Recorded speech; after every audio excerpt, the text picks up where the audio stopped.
പഴംപൊരി ഇഷ്ടമില്ലാത്തവരായിട്ട് ആരും ഉണ്ടാവില്ല. അപ്പോൾ അത് തട്ടുകടയിലേക്ക് കിട്ടുന്ന പോലെയുള്ള നല്ല സോഫ്റ്റ് ആൻഡ് ഫ്ലഫി ആയിട്ടുള്ള പഴംപൊരി ആയെങ്കിലോ? അപ്പോൾ നമുക്കൊന്ന് ഉണ്ടാക്കി നോക്കാം.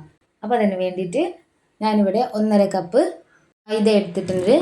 ഇനി അതിലേക്ക് 1/4 കപ്പ് അരിപ്പൊടി, 1/2 കപ്പ് പഞ്ചസാര, മധുരം ഓരോരുത്തരുടെ ഇഷ്ടത്തിനനുസരിച്ച് നമുക്ക് കൂട്ടി കുറച്ചിട്ടൊക്കെ എടുക്കാം. 1/2 ടീസ്പൂൺ ഏലക്ക പൊടിച്ചത്, മധുരം ബാലൻസ് ചെയ്യുന്നതിന് വേണ്ടി ഒരു നുള്ളു ഉപ്പ്, കളറിന് വേണ്ടി അല്പം മഞ്ഞൾപ്പൊടി. ഇനി ഞാൻ ഇതിലേക്ക് ചേർക്കുന്നത് ഒരു നുള്ള് ഈസ്റ്റാണ്. ഇതിന് പകരം നിങ്ങളുടെ കയ്യിൽ ഉഴുന്ന് ദോശയുടെ മാവുണ്ടെങ്കിൽ അതൊരു 2 ടേബിൾ സ്പൂൺ ഒഴിച്ചു കൊടുത്താൽ മതി. അല്ലെങ്കിൽ ഇതുപോലെ ഈസ്റ്റ് ഒഴിച്ചാലും മതി. ഈസ്റ്റ് ഇടുകയാണെങ്കിൽ നമ്മൾ ടൈമിനനുസരിച്ചിട്ട് വേണം ഇടാനായിട്ട്. ഒരുപാട് നേരത്തെ മാവ് കൂട്ടി വെക്കുകയാണെങ്കിൽ അതിനനുസരിച്ച് വളരെ കുറച്ച് ഇട്ട് കൊടുത്താൽ മതി. അല്ലേ, പെട്ടെന്ന് ഒരു മണിക്കൂറിനുള്ളിലൊക്കെ ഉണ്ടാക്കാനാണെങ്കിൽ ഒരു 1/4 ടീസ്പൂൺ മുതൽ 1/2 ടീസ്പൂൺ വരെ ചേർത്ത് കൊടുക്കാം.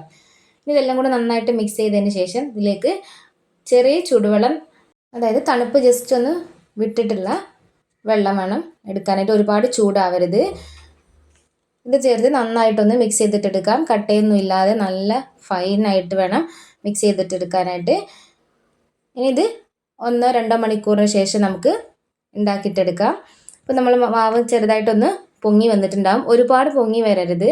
ഒരുപാട് പൊങ്ങി വന്നു കഴിഞ്ഞാൽ മാവ് എണ്ണ കുടിക്കും. അപ്പം ജസ്റ്റ് ഒന്ന് പൊങ്ങിയാൽ മാത്രം മതി.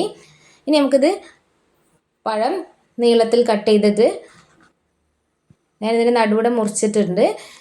ഇനി അത് ഈ ബാറ്ററിൽ മുക്കിയിട്ടൊന്ന് നമുക്ക് ചൂടായ എണ്ണയിലിട്ടിട്ട് പൊരിച്ചിട്ടെടുക്കാം. മീഡിയം ഫ്ലെയിമിലിട്ടിട്ട് വേണം പൊരിക്കാനായിട്ട്. ഇത് എണ്ണയിലിടുന്ന സമയത്ത് തന്നെ ഇത് പൊങ്ങി വരാൻ തുടങ്ങും. അപ്പോൾ ഉടനെ തന്നെ നമുക്കിതൊന്ന് തിരിച്ചിട്ട് കൊടുക്കാം. പിന്നെ എണ്ണ എടുക്കുമ്പോൾ എപ്പോഴും പഴം മുങ്ങാവുന്ന രീതിയിലുള്ള എണ്ണ എടുക്കണം. എങ്കിൽ മാത്രമേ നമുക്കിത് പെർഫെക്റ്റ് ആയിട്ട് കിട്ടത്തുള്ളൂ. ഇനി ഇത് ഗോൾഡൻ ബ്രൗൺ കളറാകുമ്പോൾ നമുക്ക് കോരി മാറ്റാം.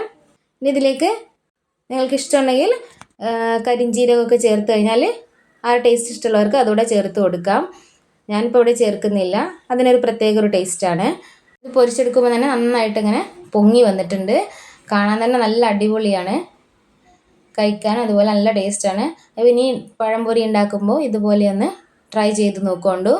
ഉറപ്പായിട്ട് എല്ലാവർക്കും ഇഷ്ടമാവും. അപ്പോൾ ഇതുപോലെയുള്ള വീഡിയോസിന് വേണ്ടിയിട്ട് എൻ്റെ ചാനൽ ഒന്ന് സബ്സ്ക്രൈബ് ചെയ്യണേ.